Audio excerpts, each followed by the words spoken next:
Il ne supportait plus le bruit discret du berceau qui grattait le bois quand le petit se retournait, pensa Alexandre en regardant les images sur son écran, la lumière de l'amatin lui brûlant des yeux. Il se promit de découvrir la vérité, sans imaginer que la vérité renverserait tout ce qu'il croyait savoir sur sa propre famille.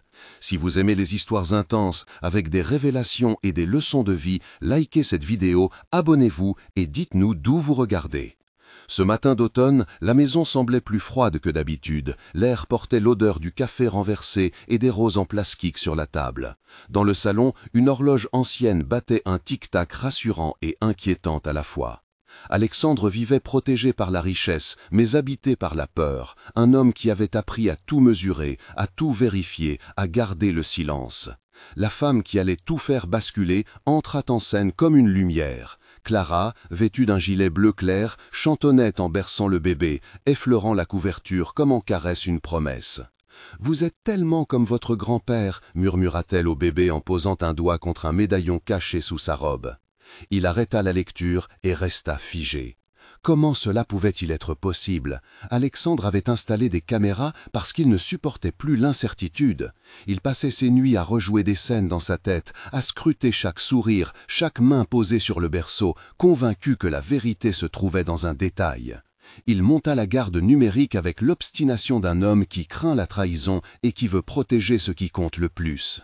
La caméra de la chambre donnait un angle précis, capta la chaleur faible des rideaux mat, le souffle régulier du bébé, le froissement du tissu quand Clara s'agenouilla. Il nota le parfum léger de lavande qui s'échappait du cou de la nourrice, le son lointain des voitures sur l'avenue, la sensation du cuir froid de son fauteuil lorsqu'il s'avachit pour observer encore une fois. Il avait demandé au majordome Antoine d'installer des enregistrements nocturnes. Il avait confié à Sophie, la voisine, la copie des rushs si quelque chose d'anormal apparaissait, et il savait que la surveillance n'était pas seulement technique, mais aussi morale. Pourtant, ce soir-là, la surveillance devint fenêtre sur un passé qu'il croyait fermé. La scène de la nounou transforma rapidement la suspicion en ambivalence. Les gestes de Clara étaient simples et tendres. Elle frottait la joue du bébé, humait l'air comme pour se rappeler d'un parfum ancien, sifflotait une mélodie que seul l'enfant semblait comprendre. Le berceau grinçait doucement, la petite couverture sentait la lessive et la voix de Clara résonnait chaude et basse. Dans la vidéo, on entendait aussi Marc, le jardinier, qui passait dehors en raclant les feuilles, et Isabelle, la voisine, qui saluait de sa fenêtre. Alexandre mit la mise au point, agrandit l'image et vit les doigts de Clara s'attarder sur un objet métallique discret, un médaillon. Il éteignit le son, ralluma, ralentit la lecture. Clara chuchota au bébé. « Tu as le même regard que lui. » Le bébé remua. Alexandre sentit sa poitrine se serrer, comme si un vieux souvenir venait remonter. La pièce était emplie d'odeurs qui semblaient appartenir à un autre temps. Savon d'astiquer, papier ancien, peau tiède du nourrisson. Il envoya un message à Antoine, puis un autre à Sophie. Leur conversation via message s'intensifia en petits échanges rapides. Mais quand il appuya pour voir le chat en direct, il vit Clara sourire au médaillon comme si elle se souvenait d'une promesse muette. Si ce passage vous serre la gorge autant qu'à nous, partagez votre émotion dans les commentaires. Avez-vous déjà soupçonné quelqu'un qui, en réalité, vous a sauvé la vie d'une façon que vous n'aviez pas prévue?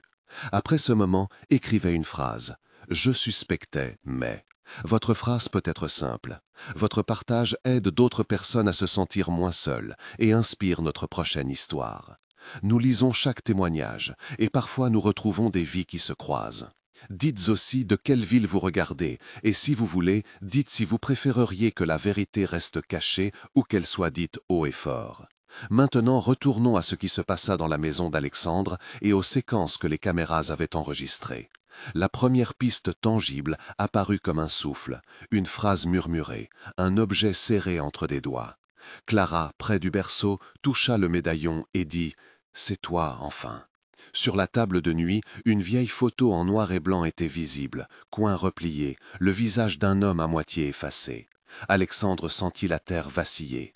Il se rappela du jour de la naissance, des papiers signés à la hâte, d'un oubli qui avait coûté cher à d'autres familles. Le médaillon brillait sous la lampe, son gravure était presque illisible, mais sa présence faisait remonter des images. Un couloir d'hôpital, une infirmière pressée, un sac qui contient une étiquette manquante. L'atmosphère visuelle était dense, la lumière jaune du plafonnier, la texture rugueuse du tapis, la fumée légère d'une bougie oubliée dans un coin. Alexandre reprit le contrôle et se dirigea vers la cuisine où Marc le jardinier préparait du thé. La tension monta, il y eut l'odeur âpre du thé, le cliquetis des tasses, le silence qui suivit chaque question sans réponse. Le premier vrai affrontement arriva dans le salon, et ce fut long, dur et nécessaire. La confrontation contint des échanges serrés, chacun creusant la vérité à coups de mots. Alexandre parla d'abord d'une voix contenue, Clara répondit en tremblant, Antoine entra pour calmer la tension, Sophie resta à la porte, et docteur Laurent fut appelé au téléphone pour poser les limites. Voici leurs paroles, l'une après l'autre, chacune pesée et vive. Alexandre dit « Pourquoi tu portes ce médaillon devant mon fils ?» Clara répondit « Ce médaillon me relie à ce que j'ai perdu. » Alexandre « Perdu quoi ?» Clara « Une mère, un oubli, un sauvetage. » Alexandre « Tu veux dire que tu as pris quelqu'un d'autre ?» Clara « Je n'ai jamais voulu te faire du mal. » Alexandre « Alors explique-moi comment ce médaillon est ici. » Clara « Parce que le destin nous l'a remis ce jour-là. » Alexandre « Tu admets avoir échangé un bébé. » Clara « Ce mot est violent. Alors, comment l'appeler autrement ?» Clara « J'ai parlé avec un médecin, j'ai pris une décision pour le protéger. » Alexandre « Tu as joué à la place de la justice. » Clara « Non, j'ai sauvé un enfant. Pourquoi me le cacher ?» Antoine « Alexandre, calme-toi, voyons les faits. » Sophie « La vidéo montre des gestes tendres, pas des menaces. » Docteur Laurent « Il faut des preuves médicales, pas seulement des souvenirs. » Alexandre « Je veux la preuve. » Clara « Je l'ai, mais elle est douloureuse. » Clara ajouta « Je suis restée parce que j'ai fait une promesse au berceau. » Chaque phrase fut accompagnée d'un regard, d'une pause où l'on entendait le bois du parquet répondre au poids des pas. L'air avait le goût métallique de la peur, et la lumière du soir dessinait des ombres longues sur les visages fatigués. Les échanges furent au nombre de 9, précis et successifs, et chacun laissait une marque, comme une goutte qui tombe et fait grandir une flaque. La révélation majeure suivit, et il fallut écouter la confession pour comprendre l'ampleur. Clara raconta son histoire en détail, petit récit compact qui expliqua ses gestes et son humanité.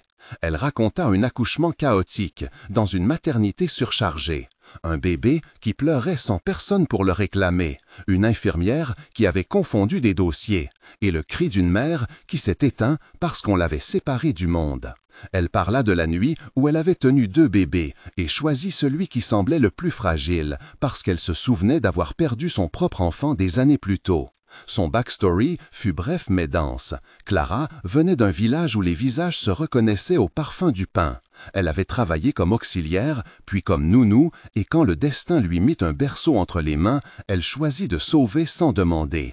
Sa voix trembla, le tissu sous ses doigts se froissa, et la lumière du salon se brisa comme un verre. Les sens furent cités, la saveur salée des larmes, le toucher glacé d'une blouse d'hôpital, l'odeur d'antiseptique, le son d'une porte qui claque. Après 400 caractères de vérité, la tension monta, accompagnée d'une preuve matérielle, une photo cachée, un vieil enregistrement audio d'une infirmière, un rapport que docteur Laurent retrouva dans une archive médicale. La découverte d'une preuve documentaire amplifia la portée. Antoine trouva dans un carton un enregistrement ancien, une vidéo oubliée d'une pièce d'archive où l'on voyait la confusion dans la salle des naissances. La graisse de la pellicule crissait, le son était distant, mais on distinguait une erreur d'étiquetage, une porte qui s'ouvre et se ferme, et la silhouette d'une femme qui prend un paquet sans regarder. Alexandre sentit la culpabilité se transformer en colère et en pitié. Les conséquences de cette preuve furent immédiates. Il appela Isabelle, le notaire, qui confirma que des dossiers d'hospitalisation manquaient. Puis docteur Laurent demanda des analyses ADN pour lever toute ambiguïté. La pièce résonnait des cliquetis des touches de téléphone, de la respiration hachée de Sophie, des pas rapides de Marc. La caméra qui autrefois surveillait devint témoin d'une histoire plus vaste, d'un sauvetage qui n'avait pas seulement une intention, mais aussi un prix. La réconciliation ne fut pas instantanée, mais commença par un geste fragile. Alexandre posa le médaillon sur la tombe d'une femme qu'il avait connue autrefois, un geste public, simple, chargé. Il prononça des mots de pardon et d'accueil à Clara, tout en gardant la promesse d'une enquête transparente. Ils parlèrent longtemps, avec Antoine et Sophie présents, Isabelle offrant des conseils pratiques et Docteur Laurent expliquant les étapes médicales. Alexandre demanda « Veux-tu rester avec nous ?» Clara répondit « Si tu veux de moi ». Alexandre « Je veux que mon fils ait deux vérités ». Clara « Je veux réparer ce que j'ai pu provoquer ». Alexandre « Alors restons ensemble ». Le geste final fut de déposer le médaillon sur le berceau, comme si l'objet pouvait unir ce qui avait été séparé. Les larmes de chacun brillèrent sous la pluie fine qui commença à tomber, l'odeur de terre mouillée se mêlant à celle des fleurs sur la tombe. Un mois plus tard, la maison avait retrouvé une autre respiration. Le petit connaissait la voix de Clara, et le regard d'Alexandre était devenu moins froid. 3 mois après, la communauté avait accepté une nouvelle vérité. Les voisins, comme Madame Dubois et Paul, venaient apporter des plats, la table du jardin accueillait des rires et des discussions vraies. 6 mois plus tard, la promesse se transforma en routine. Le médaillon pendait sur une étagère, visible mais apaisé. Alexandre se tenait moins devant les écrans et plus souvent au seuil du berceau. Et Clara tenait la main de l'enfant quand il apprenait à marcher. La réconciliation prit la forme de petits gestes quotidiens, d'un acte public de pardon au cimetière, du partage des responsabilités et d'une promesse murmurée avant le coucher. Si cette histoire vous a touché, dites-le dans les commentaires et abonnez-vous pour ne pas manquer la prochaine vérité qui attend d'être racontée. Et souvenez-vous, parfois, on installe des caméras pour se protéger et on finit par être observé par sa propre conscience. Et c'est dans ce regard que naît la possibilité de pardonner et de recommencer.